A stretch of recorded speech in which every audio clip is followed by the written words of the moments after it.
चीन हुआ ताइवान पर अटैक के लिए तैयार। ताइवान को चीनी सेना ने 6 जगहों से घेरा। इधर रातों रात भारत ने अमेरिका से कर डाली डील। भारत आएगा अफगानिस्तान में तबाही बरसाने वाला हथियार। समुद्र से लेकर एलएसी तक चीन को घेरने वाला है भारत। चीन ने अचानक दी भारत को धमकी, कहा ताइवान से रहे दूर। दोस्तों, भारत के साथ शुरू हुआ चीन का तनाव अब लद्दाख से लेकर ताइवान तक पहुंच गया है। सिर्फ तनाव ही नहीं, बल्कि समुद्र की लहरों पर जंगी युद्धपोत, मौत बरसाने वाले फाइटर जेट और आग उगलने वाली मिसाइलों को तैनात कर दिया गया है, जिनके निशाने पर अमेरिकी सेना का 7वां जंगी बेड़ा यूएसएस रेनॉल्ड रेगन और उस पर तैनात सैकड़ों फाइटर जेट और ताइवान के सभी शहर हैं। दोस्तों, यहां पर नैन्सी पेलोसी की यात्रा पूरा समीकरण बदलकर रख चुकी है। एक तरह से चीन को मौका मिल चुका है ताइवान पर अटैक करने के लिए।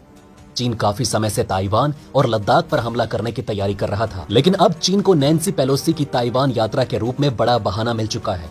अब जब चीन ताइवान पर अटैक भी कर देगा तो चीन सफाई में भी कह पाएगा कि उसने पहले ही कहा था कि उसके लिए खुद अमेरिका ही जिम्मेदार होगा। इस युद्ध के लिए चीन अमेरिका को ही कसूरवार ठहरा देगा। लेकिन दोस्तों, अमेरिका और भारत इस स्थिति से निपटने के लिए अपनी तरफ से तैयारियां कर चुके हैं, क्योंकि चीन की तरफ से एक बड़ा अपडेट निकलकर भी आया है कि चीन अगर ताइवान पर हमला करेगा तो उसके निशाने पर सिक्किम, अरुणाचल प्रदेश और लद्दाख के सीमावर्ती इलाके भी रहेंगे। इसलिए भारतीय सेना और उसके हथियार चीन की किसी भी हरकत का जवाब देने के लिए तैयार है। वहीं समुद्र में भी भारतीय सेना हम्बनटोटा पोर्ट पर रुके चीनी युद्धपोत से निपटने के लिए मुस्तैद है। और दोस्तों, चीन के संभावित हमले को ध्यान में रखते हुए भारत अमेरिका से एक बहुत बड़ी डील करने जा रहा है। इसके तहत भारत ऐसे हथियार को अमेरिका से इंपोर्ट करने वाला है जो सिर्फ और सिर्फ तबाही के लिए जाना जाता है।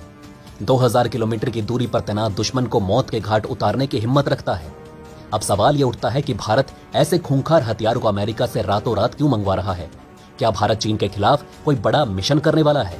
क्या एलएसी पर चीन के खिलाफ भारत कोई एयर स्ट्राइक करने जा रहा है? इन सभी सवालों के जवाब आज हम आपको इस वीडियो में देने वाले हैं। तो दोस्तों, इस वीडियो में आखिरी तक जरूर बने रहिएगा। अमेरिका से भारत आ रहा है खूंखार हथियार। क्या चीन को अंदर घुसकर मारेगी भारतीय सेना?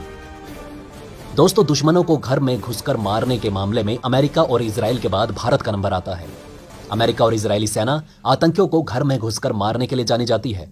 वहीं भारत भी पाकिस्तान में 2 बार घुसकर आतंकियों को ऊपर पहुंचा चुका है।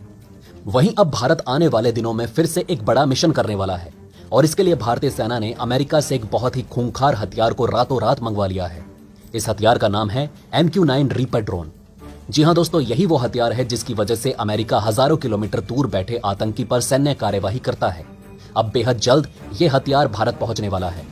हाल ही में अफगानिस्तान में एक बड़े मिशन के दौरान अमेरिका ने अपने सबसे एडवांस स्टेल्थ ड्रोन और इसके साथ असेंबल मिसाइल R9X और MQ-9 रीपर ड्रोन का इस्तेमाल किया था। अब इसकी ताकत देख भारत इस ड्रोन को खरीदने वाला है। भारत को ऐसे हथियार की इस समय काफी जरूरत है। वहीं पश्चिमी मोर्चे पर पाकिस्तान तो पूर्वी मोर्चे पर चीन भारत के साथ तनाव पैदा कर रहे हैं, जिसके बाद भारतीय सेना को स्वदेशी और अत्याधुनिक हथियारों के साथ लैस किया जा रहा है।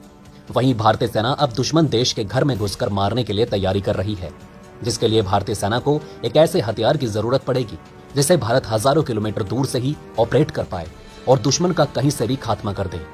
भारत अपनी सुरक्षा प्रणाली को और अधिक सुरक्षित करने और भविष्य में किसी भी संकट से निपटने के लिए अमेरिका से इस खतरनाक ड्रोन सिस्टम को खरीद रहा है। और लगे हाथ भारतीय रक्षा अधिकारियों ने डील करने के लिए बाइडेन प्रशासन से बातचीत भी शुरू कर दी है। भारत के लिए क्यों जरूरी है अमेरिकी रीपर ड्रोन? आखिर क्या करने वाली है भारतीय सेना? दोस्तों, अब सवाल ये उठता है कि भारतीय सेना को इस ड्रोन की खरीद क्यों करनी पड़ रही है? तो इसका जवाब है कि ये ड्रोन पलक झपकते ही सटीक निशाना लगाकर दुश्मन का खात्मा कर देता है। ये इतनी स्पीड से दुश्मन पर हमला करता है, इसलिए इसकी स्पीड और फायर पावर के लिए भी इसे जाना जाता है। इसके वजन की बात करें तो इस ड्रोन का वजन किसी अफ्रीकी हाथी के बराबर है। ये रडार की पकड़ में भी नहीं आता, इसलिए यह स्टेल्थ की श्रेणी में माना जाता है। दुनिया का आधुनिक से आधुनिक हथियार भी इसे नहीं पकड़ पाता। सिर्फ इतना ही नहीं, ये ड्रोन इतना खतरनाक है कि तेज हवा के बीच भी 1700 किलो वजन के वॉरहेड को लेकर जा सकता है और दुश्मन के खेमे में तबाही मचा सकता है। इस रीपर ड्रोन को और भी कई खतरनाक हथियारों से लैस किया जा सकता है। वहीं इतना ही नहीं, इस ड्रोन की वजह से दुश्मन को हवा से जमीन और हवा से हवा में भी उड़ाया जा सकता है। यानी दुश्मन चाहे पानी में छुपा हो, जमीन में छुपा हो या फिर हवा में, इसके हमले से बच नहीं सकता। भारत खासतौर पर इस ड्रोन को नौसेना के लिए खरीदने वाला है, क्योंकि हाल के समय में चीन भारत के लिए खतरे पैदा कर रहा है। हाल ही में चीन ने श्रीलंका के हम्बनटोटा पोर्ट पर स्पेस में तैरती सैटेलाइट को ट्रैक करने के लिए एक जहाज को भेजा। इसलिए ये ड्रोन भारत के काफी मदद करने वाला है। चीनी युद्धपोत ने भारत के खिलाफ अगर कुछ भी हरकत करने की सोची तो भारत उसका भुर्ता बना देगा। खैर दोस्तों, भारत अमेरिका के इस हथियार पर आपका क्या कहना है, हमें कमेंट करके जरूर बताइएगा। वहीं चीन ने अचानक दी भारत को धमकी, कहा ताइवान से रहे दूर। दोस्तों, अमेरिकी संसद की स्पीकर नैन्सी पेलोसी की ताइवान यात्रा पर भड़के चीन ने भारत को धमकाने की कोशिश की है। चीन ने भारत को चेतावनी दी है कि वो अमेरिका के नक्शे कदम पर ना चले। नई दिल्ली में स्थित चीनी दूतावास ने एक बयान जारी कर कहा कि भारत चीन की वन चाइना पॉलिसी पर कायम रहे और ताइवान से दूरी बना ले। चीनी दूतावास ने कहा कि वन चाइना पॉलिसी पूरी दुनिया को माननी पड़ेगी। मजे की बात तो ये देखिए कि चीन की इस धमकी के बाद भारत और अमेरिका के विदेश मंत्रियों की एक बड़ी बैठक हुई।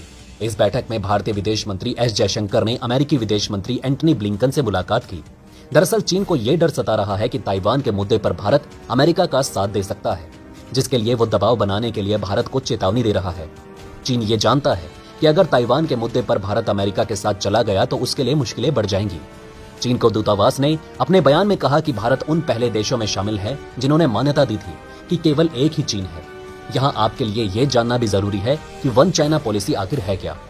दरअसल दोस्तों, वन चाइना पॉलिसी चीन की उस राजनीतिक स्थिति को मान्यता देता है जिसके तहत सिर्फ एक चीनी सरकार का शासन मान्य है। चीन की इसी नीति के तहत ताइवान के अलावा हांगकांग, तिब्बत और सिंजियांग को अपना हिस्सा घोषित करता है। 1949 में जब चीन की सिविल वॉर हुई थी तभी यह पॉलिसी अस्तित्व में आई। उस सिविल वॉर में जिन लोगों की हार हुई थी वो ताइवान चले गए थे। इन हारे हुए लोगों ने ताइवान में अपनी सरकार बना ली, बल्कि सिविल वॉर में जीती हुई कम्युनिस्ट पार्टी चीन पर शासन करने लगी। दोनों ही पक्षों का कहना था कि वो चीन का प्रतिनिधित्व करते हैं। तभी से चीन की सत्ताधारी कम्युनिस्ट पार्टी ने ताइवान को धमकी दी कि अगर उन्होंने औपचारिक तौर पर खुद को एक आजाद देश घोषित किया तो फिर चीन को अपनी सेना का प्रयोग करना पड़ेगा। चीन हमेशा से ही ताइवान को अपना हिस्सा मानता आया है। हालांकि दोस्तों, चीन की इस नीति पर आपकी क्या राय है, कमेंट करके जरूर बताइएगा। इसी के साथ दोस्तों, मैं मिलता हूं आपसे ऐसे ही किसी अगली वीडियो में। तब तक के लिए बने रहें हमारे चैनल पर।